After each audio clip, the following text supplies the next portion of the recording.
Natikitan ang tricycle driver na ini sa syudad ng Legazpi matapos na maningil ning mahal na pamasahe sa solong pasahero kani. Nagikan sa naman sa sarong hotel sa Barangay 24, asin buminaba sa sarong dakulang mall sa Legazpi. Imbis 18 pesos, 50 pesos ang hinagad kani sa sayang pasahero na naging basihan kang Regional Highway Patrol Unit 5 asin LTFRB nga nini ang tikitan. Hindi, magtamagin po kayo, sir, kung iyo talaga yan. Iyo po. Pasensya na, sir.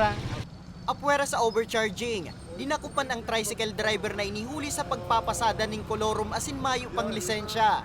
Sigun kay Police Lieutenant Colonel Ruel Salvino, Deputy Chief kang Regional Highway Patrol Unit 5, ang pagkakadakop kang duwang tricycle drivers, parte pamanggiraray kan sa indang nagpapadagos na antais na Bero and Campaign Against Fare Outrage. Katuwang ang LTFRB Bicol na ubetong magkadarakop ang mga pasaway na driver na mapang-abuso as hindi nagsusunod sa ipiglatag na trapika kang LTFRB. At yung ano po, safety ng pasahero at ng iba rin na gumagamit ng kalsada. Kasi pag yung pong isang tricycle na wala siyang prangkisa, walang driver license, so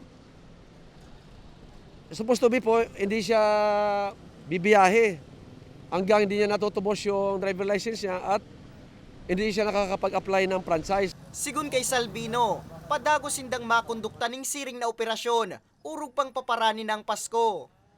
Utility vehicles natin ay sasamantalahin nila yung Kapaskuhan kasi marami po yung mga tao na mamamasyal, lalabas po. Kaya yun po, parang sinasamantala nila yung panahon na ito para po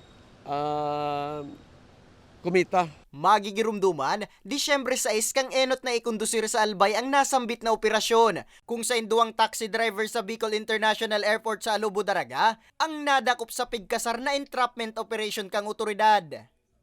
Para sa mga baretang tatak Bicol, Nomer Corporal